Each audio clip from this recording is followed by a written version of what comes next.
Argentina 3-2 Ai Cập. Không phải mọi trận đấu của một nhà đương kim vô địch đều là những chiến thắng dễ dàng. Có những thời điểm, chính áp lực của kỳ vọng lại biến họ thành mục tiêu lớn nhất của mọi đối thủ. Và tại Atlanta, Argentina đã trải qua một trong những buổi tối căng thẳng nhất kể từ đầu World Cup 2026. Trước mặt họ là một đội tuyển Ai Cập không được đánh giá cao bằng, nhưng lại bước vào trận đấu với tâm thế của một đội bóng không còn gì để mất. Họ phòng ngự kỷ luật, phản công sắc bén và sẵn sàng khiến cả thế giới phải bất ngờ. Còn Argentina, họ mang theo khát vọng bảo vệ chức vô địch, nhưng cũng phải gánh trên vai áp lực khổng lồ của hàng triệu người hâm mộ. Mọi ánh mắt đều hướng về Lionel Messi, người đội trưởng vẫn đang viết tiếp những chương cuối cùng trong sự nghiệp quốc tế huy hoàng của mình. Đây không chỉ là trận đấu để giành quyền vào tứ kết. Đây còn là bài kiểm tra về bản lĩnh của một tập thể từng bước lên đỉnh thế giới. Liệu Argentina có tiếp tục khẳng định vị thế của nhà vô địch? Hay Ai Cập sẽ tạo nên cơn địa chấn lớn nhất giải đấu? Tiếng còi khai cuộc vang lên và ngay từ những phút đầu tiên, bầu không khí trên sân đã cho thấy đây sẽ không phải là một trận đấu dễ dàng cho Albiceleste. Argentina kiểm soát bóng nhiều hơn như thường lệ. Họ triển khai bóng từ tuyến dưới, kéo giãn đội hình đối phương bằng những đường chuyền ngắn quen thuộc. Enzo Fernandez liên tục lùi sâu nhận bóng, trong khi Alexis Mac Allister hoạt động rộng để tạo khoảng trống cho Messi di chuyển giữa các tuyến. Tuy nhiên, Ai Cập đã chuẩn bị rất kỹ cho kịch bản này. Đại diện châu Phi không lao lên pressing một cách thiếu kiểm soát. Họ duy trì khối đội hình thấp, giữ cự ly cực kỳ chặt chẽ và gần như không để lộ khoảng trống ở trung lộ. Mỗi khi Messi nhận bóng, lập tức có từ 2 đến 3 cầu thủ áp sát, buộc anh phải chuyền sang hai biên thay vì xoay người hướng về khung thành. Đó là một cách phòng ngự đầy tính toán. Thay vì cố giành bóng ngay lập tức, Ai Cập kiên nhẫn chờ Argentina mắc sai lầm rồi mới tổ chức phản công với tốc độ rất cao. Và kế hoạch ấy nhanh chóng phát huy hiệu quả. Ngay trong một tình huống chuyển trạng thái, Ai Cập đưa bóng xuống cánh bằng chỉ vài đường chuyền. Quả tạt được thực hiện với điểm rơi chính xác, tạo điều kiện để Yasser Ibrahim bật cao đánh đầu. Bóng dội cột dọc trước khi bật vào lưới trong sự bất lực của Emiliano Martinez. Toàn bộ khán đài như chết lặng. Argentina, đội bóng luôn được đánh giá cao hơn. Bất ngờ bị dẫn bàn từ rất sớm. Bàn thua ấy không chỉ tạo lợi thế về tỷ số cho Ai Cập, mà còn khiến thế trận thay đổi hoàn toàn. Đội bóng châu Phi càng lùi sâu hơn, thu hẹp mọi khoảng trống trước vòng cấm. Trong khi đó, Argentina buộc phải đẩy cao đội hình để tìm bàn gỡ. Messi bắt đầu lùi thấp hơn nhằm trực tiếp tham gia vào quá trình triển khai bóng. Anh liên tục đổi vị trí với Mac Allister, tạo điều kiện cho Julian Alvarez di chuyển phía sau hàng thủ đối phương. Những cơ hội đầu tiên cũng dần xuất hiện. Một pha phối hợp trung lộ giúp Argentina được hưởng quả phạt đền sau tình huống hậu vệ Ai Cập phạm lỗi trong vòng cấm. Khắp sân vận động, hàng chục nghìn người hâm mộ Argentina đồng loạt đứng dậy. Trên chấm 11m là Lionel Messi. Đó tưởng như sẽ là khoảnh khắc giúp nhà vô địch đưa trận đấu trở lại vạch xuất phát, nhưng bóng đá luôn chứa đựng những điều không thể đoán trước. Messi thực hiện cú sút về góc thấp. Thế nhưng thủ thành Mostafa Shobeir đã đổ người cực nhanh, cản phá thành công trong tiếng reo hò của các cổ động viên Ai Cập. Khoảnh khắc ấy trở thành cú hích tinh thần cực lớn cho đại diện châu Phi. Trong khi đó, các cầu thủ Argentina lộ rõ sự thất vọng. Lần đầu tiên tại World Cup 2026, người ta nhìn thấy Messi cúi đầu lâu đến như vậy sau một pha bóng. Nhưng điều đáng chú ý hơn không nằm ở quả phạt đền bị bỏ lỡ. Điều đáng nói là phản ứng của Argentina sau cú sốc ấy. Họ không hề đánh mất quyền kiểm soát thế trận. Messi vẫn liên tục yêu cầu đồng đội bình tĩnh, tiếp tục luân chuyển bóng và kéo giãn hàng phòng ngự đối phương. Romero dâng cao hơn để hỗ trợ tấn công, còn Enzo Fernandez bắt đầu tung ra nhiều đường chuyền xuyên tuyến nhằm phá vỡ hệ thống phòng ngự dày đặc của Ai Cập. Tuy nhiên, mỗi lần Argentina tạo ra được khoảng trống, họ lại vấp phải một chướng ngại vật mang tên Mostafa Shobeir. Thủ môn của Ai Cập có một hiệp đấu gần như hoàn hảo. Anh liên tiếp từ chối các cú dứt điểm nguy hiểm của Mac Allister rồi Julian Alvarez bằng những pha phản xạ xuất sắc, khiến các chân sút Argentina không ít lần ôm đầu tiếc nuối. Hiệp 1 dần khép lại với áp lực ngày càng lớn dành cho Albiceleste. Nhà đương kim vô địch vẫn kiểm soát phần lớn thời lượng bóng, tạo ra nhiều pha hãm thành nhưng điều họ còn thiếu lại chính là bàn thắng. Ở phía bên kia chiến tuyến, Ai Cập đang chơi một trong những hiệp đấu hay nhất của mình tại World Cup 2026. Và khi hai đội bước vào đường hầm nghỉ giữa hiệp, không nhiều người có thể ngờ rằng những gì diễn ra sau đó còn kịch tính hơn rất nhiều. Bước sang hiệp 2, Argentina không còn lựa chọn nào khác ngoài việc đẩy cao tốc độ trận đấu. Khoảng cách một bàn chưa phải là điều quá lớn, nhưng trước một Ai Cập phòng ngự đầy kỷ luật, mỗi phút trôi qua đều khiến áp lực dành cho nhà đương kim vô địch tăng lên gấp bội. Ngay sau giờ nghỉ, có thể thấy sự điều chỉnh rõ rệt của Lionel Scaloni. Thay vì triển khai bóng chậm ở trung lộ, Argentina bắt đầu khai thác nhiều hơn ở hai biên. Các hậu vệ cánh dâng cao, kéo giãn hàng phòng ngự đối phương để mở khoảng trống cho Messi và Enzo Fernandez xâm nhập vào khu vực trước vòng cấm. Nhịp độ trận đấu lập tức được đẩy lên. Alexis Mac Allister có cơ hội rất ngon ăn sau một pha phối hợp trung lộ, nhưng cú dứt điểm của anh vẫn không thể đánh bại Mostafa Shobeir. Thủ thành của Ai Cập tiếp tục chơi như lên đồng, phản xạ xuất sắc để giữ nguyên lợi thế cho đội nhà. Chỉ ít phút sau, Messi thực hiện một cú đá phạt hiểm hóc từ ngoài vòng cấm. Bóng vượt qua hàng rào, hướng thẳng về góc cao khung thành. Cả khán đài đã chuẩn bị ăn mừng. Nhưng bóng lại dội khung gỗ trong gang tấc. Đó là thời điểm mà vận may dường như vẫn ngoảnh mặt với Argentina. Dẫu vậy, điều đáng khen ở Albiceleste là họ không hề đánh mất sự bình tĩnh. Messi liên tục lùi xuống nhận bóng, điều phối nhịp độ và kéo các hậu vệ Ai Cập ra khỏi vị trí. Trong khi đó, Enzo Fernandez và Mac Allister thay nhau xâm nhập khoảng trống giữa hai tuyến, khiến hệ thống phòng ngự của đối thủ bắt đầu phải hoạt động với cường độ cao hơn. Ở chiều ngược lại, Ai Cập vẫn trung thành với lối chơi phản công tốc độ. Mỗi khi đoạt được bóng, họ lập tức đưa bóng lên phía trên chỉ bằng 2 hoặc 3 đường chuyền. Mohamed Salah trở thành đầu tàu trong những pha chuyển đổi trạng thái, liên tục kéo giãn hàng thủ Argentina bằng những pha bứt tốc quen thuộc. Đã có thời điểm người hâm mộ Argentina thực sự thót tim. Một pha phản công mẫu mực giúp bóng được đưa vào lưới Emiliano Martinez lần thứ hai. Các cầu thủ Ai Cập vỡ òa trong niềm vui. Nhưng sau khi tham khảo VAR, trọng tài xác định đã có lỗi trong tình huống tranh chấp trước đó. Bàn thắng không được công nhận. Đó là lời cảnh báo rất nghiêm túc dành cho Argentina. Nếu tiếp tục mải mê tấn công mà thiếu sự cân bằng ở phía sau, họ hoàn toàn có thể phải trả giá. Thế nhưng, điều mà các cổ động viên Albiceleste lo ngại cuối cùng vẫn xảy ra. Phút 67, Ai Cập tổ chức một pha phản công với tốc độ cực cao. Mohamed Salah nhận bóng ở khu vực giữa sân rồi tăng tốc đầy mạnh mẽ. Anh thu hút sự chú ý của các hậu vệ Argentina trước khi tung đường chuyền vừa tầm để đồng đội băng xuống. Quả căng ngang được thực hiện đúng thời điểm. Mostafa Zico xuất hiện như từ dưới đất chui lên và dễ dàng đưa bóng vào lưới trống. 2-0 cho Ai Cập. Sân Atlanta như nổ tung. Các cầu thủ Ai Cập ôm chầm lấy nhau. Trong khi đó, gương mặt các cầu thủ Argentina lộ rõ sự thất thần. Không ai có thể tin rằng nhà đương kim vô địch lúc này đã bị dồn đến sát mép vực. 2 bàn thua, một quả phạt đền bị bỏ lỡ. Đối thủ phòng ngự đầy chắc chắn, mọi yếu tố đều chống lại Argentina. Thế nhưng, chính trong những khoảnh khắc khó khăn nhất, bản lĩnh của những đội bóng lớn mới bắt đầu được thể hiện. Lionel Messi không hề cúi đầu. Anh liên tục vỗ tay, hò hét và yêu cầu các đồng đội giữ sự bình tĩnh. Không có bất kỳ dấu hiệu nào của sự hoảng loạn. Đó chính là phẩm chất của một thủ lĩnh. Scaloni cũng lập tức đưa ra những điều chỉnh quan trọng từ băng ghế huấn luyện. Argentina chuyển sang sơ đồ tấn công trực diện hơn.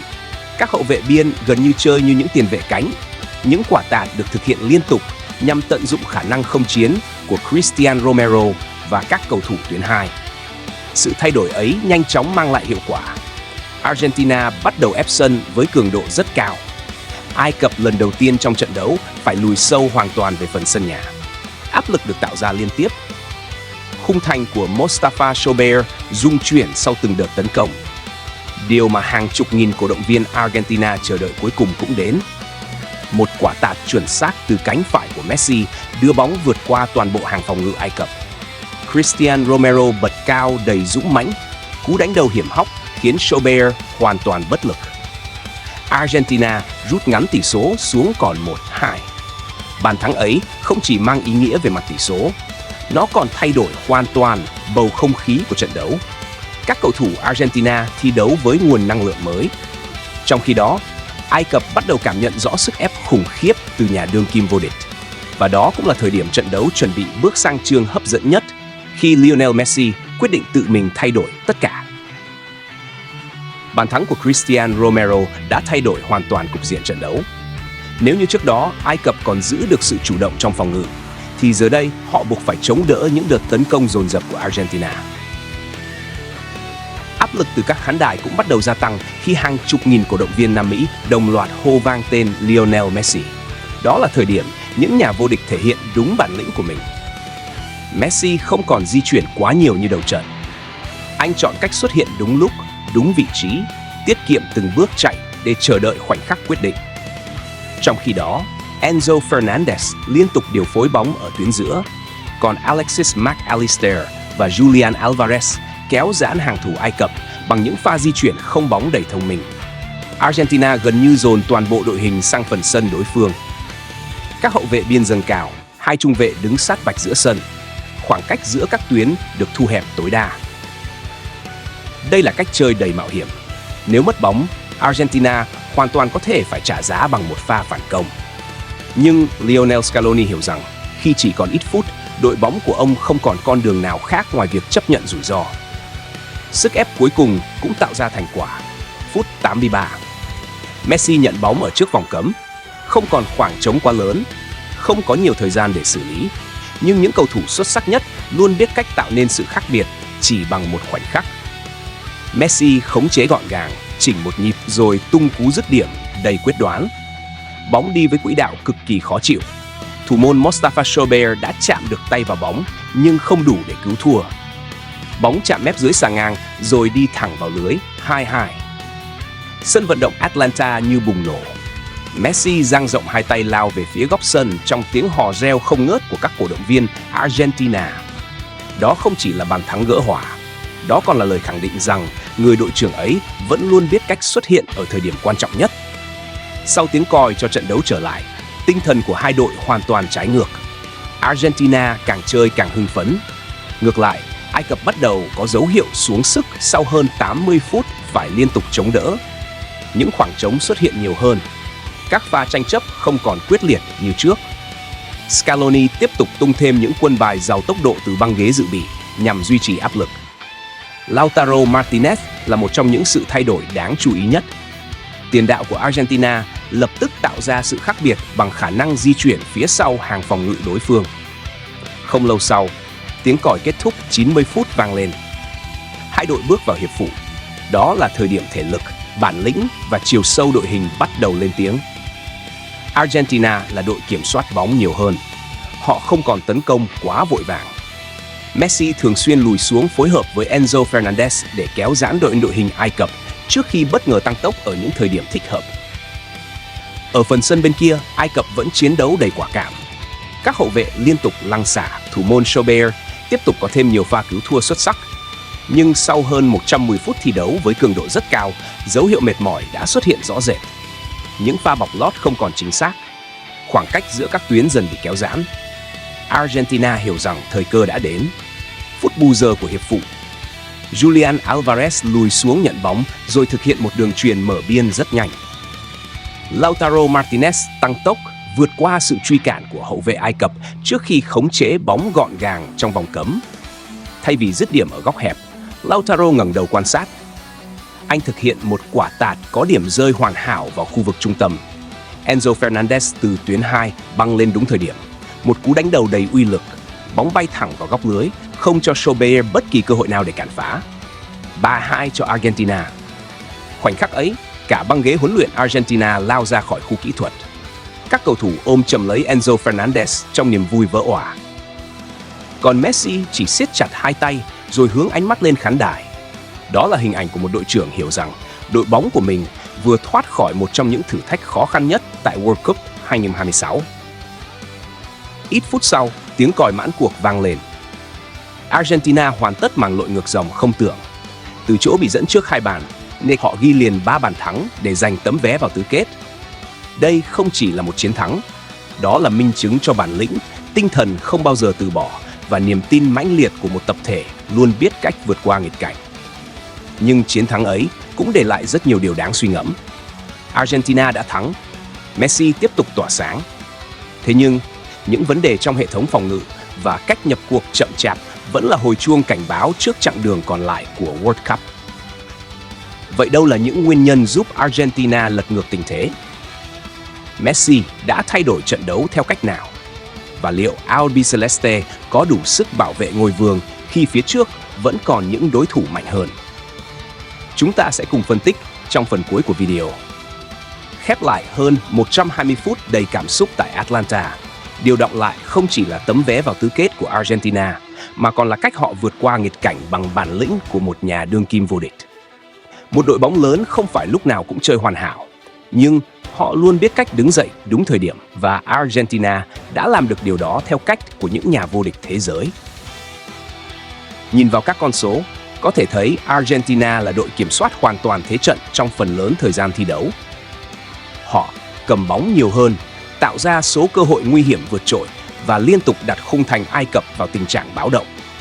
Thế nhưng, bóng đá chưa bao giờ chỉ được quyết định bằng tỷ lệ kiểm soát bóng. Trong hơn 1 giờ đồng hồ đầu tiên, Argentina gặp rất nhiều khó khăn trước hệ thống phòng ngự kỷ luật của Ai Cập. Đại diện châu Phi không tranh chấp quá quyết liệt ở giữa sân, mà chủ động thu hẹp khoảng cách giữa các tuyến, khóa chặt không gian hoạt động của Messi và buộc Argentina phải đưa bóng ra biên. Đó là lý do vì sao dù cầm bóng nhiều, đội bóng của Lionel Scaloni vẫn không tạo ra đủ những pha dứt điểm rõ ràng trong hiệp 1. Bên cạnh đó, Ai Cập cũng cho thấy khả năng chuyển đổi trạng thái cực kỳ sắc bén. Mỗi lần giành lại bóng, họ chỉ cần vài đường chuyền là có thể đưa bóng tới sát vòng cấm Argentina. Mohamed Salah đóng vai trò đầu tàu trong những pha phản công với tốc độ, khả năng giữ bóng và những đường chuyền mở ra khoảng trống cho các đồng đội. Chính cách chơi ấy đã khiến hàng phòng ngự Argentina nhiều lần rơi vào trạng thái bị động. Nếu không có sự xuất sắc của Emiliano Martinez ở một vài thời điểm quan trọng và một quyết định chính xác từ VAR, Argentina thậm chí còn có thể phải nhận thêm bàn thua. Tuy nhiên, điểm khác biệt lớn nhất giữa hai đội lại nằm ở chiều sâu đội hình và khả năng điều chỉnh chiến thuật. Khi bị dẫn trước 2 bàn, Lionel Scaloni không hề mất bình tĩnh. Ông liên tục yêu cầu các học trò giữ nhịp luân chuyển bóng, tăng tốc độ triển khai ở hai biên và tận dụng khả năng không chiến của các trung vệ trong những tình huống cố định. Đồng thời, việc tung Lautaro Martinez vào sân đã tạo nên bước ngoặt quan trọng. Khả năng di chuyển không bóng, sức mạnh trong các pha tranh chấp và sự quyết đoán của tiền đạo này đã khiến hàng thủ Ai Cập không còn đủ người để tập trung theo kèn Messi. Đó chính là điều kiện để số 10 của Argentina có thêm khoảng trống hoạt động trong giai đoạn quyết định. Và khi Messi có khoảng trống, anh gần như luôn biết cách tạo nên khác biệt. Dù bỏ lỡ quả phạt đền trong hiệp 1, Messi không để sai lầm ấy ảnh hưởng đến tâm lý thi đấu. Anh vẫn là trung tâm trong mọi pha triển khai bóng. Anh kiến tạo, anh ghi bàn. Anh liên tục kéo giãn hàng thủ đối phương bằng những pha di chuyển không bóng đầy tinh tế. Quan trọng hơn, anh truyền niềm tin cho toàn đội trong thời điểm khó khăn nhất. Đó là phẩm chất mà không một thống kê nào có thể phản ánh đầy đủ. Những cầu thủ vĩ đại không được nhớ đến vì họ không bao giờ mắc sai lầm. Họ được nhớ đến vì luôn biết cách sửa chữa sai lầm bằng những khoảnh khắc thiên tài. Và Messi một lần nữa đã chứng minh điều đó. Bên cạnh Messi, Enzo Fernandez cũng xứng đáng nhận những lời khen ngợi. Không chỉ điều tiết lối chơi ở khu trung tuyến, anh còn xuất hiện đúng thời điểm để ghi bàn thắng quyết định, khép lại màn lội ngược dòng đầy cảm xúc. Cristian Romero cũng cho thấy vai trò thủ lĩnh nơi hàng phòng ngự khi ghi bàn rút ngắn tỷ số, mở ra cuộc trở lại của Argentina. Trong khi đó, Lautaro Martinez dù không trực tiếp ghi bàn nhưng lại tạo dấu ấn rất lớn bằng pha kiến tạo quyết định trong hiệp phụ. Ở phía bên kia chiến tuyến, Ai Cập hoàn toàn có quyền ngẩng cao đầu. Họ đã chơi một trận đấu đầy quả cảm trước nhà đương kim vô địch. Hệ thống phòng ngự được tổ chức chặt chẽ, các pha phản công có tốc độ và tính sát thương cao. Thủ môn Mostafa Shobeir cũng có một trong những màn trình diễn xuất sắc nhất giải đấu khi liên tục từ chối những cơ hội nguy hiểm của Argentina, bao gồm cả pha cản phá quả phạt đền của Messi. Dù phải dừng bước ở vòng 16 đội, Ai Cập đã chứng minh rằng khoảng cách giữa các nền bóng đá đang ngày càng được thu hẹp. Tại World Cup 2026 không còn khái niệm về những chiến thắng dễ dàng. Chỉ một khoảnh khắc mất tập trung cũng đủ khiến mọi công sức trong suốt hơn 90 phút tan biến. Còn với Argentina, chiến thắng này mang ý nghĩa nhiều hơn một tấm vé vào tứ kết. Nó khẳng định rằng họ vẫn giữ được bản lĩnh của nhà vô địch. Nhưng đồng thời, nó cũng là lời cảnh báo, nếu tiếp tục nhập cuộc chậm chạp, để lộ khoảng trống ở hai cánh và mắc sai lầm trong khâu chuyển đổi trạng thái, những đối thủ mạnh hơn ở các vòng đấu tới chắc chắn sẽ không bỏ lỡ cơ hội trừng phạt. Con đường bảo vệ ngôi vương vẫn còn rất dài. Những thử thách phía trước sẽ còn khắc nghiệt hơn. Nhưng với một Lionel Messi vẫn biết cách tạo nên khác biệt, cùng một tập thể giàu bản lĩnh và tinh thần chiến đấu, Argentina vẫn hoàn toàn có quyền mơ về việc nâng cao chiếc cúp vàng thêm một lần nữa. Theo các bạn, liệu Argentina có đủ sức bảo vệ thành công chức vô địch World Cup 2026? Messi có tiếp tục tỏa sáng để đưa Albiceleste tiến đến trận chung kết? Hãy để lại dự đoán của bạn ở phần bình luận. Mình sẽ đọc, trả lời và cùng trao đổi với các bạn trong những video tiếp theo. Nếu yêu thích những video phân tích chuyên sâu, bình luận chiến thuật và cập nhật nhanh nhất về World Cup 2026, đừng quên nhấn like, đăng ký kênh Skyview Football và bật chuông thông báo để không bỏ lỡ bất kỳ nội dung hấp dẫn nào. Xin cảm ơn các bạn đã luôn đồng hành cùng Skyview Football.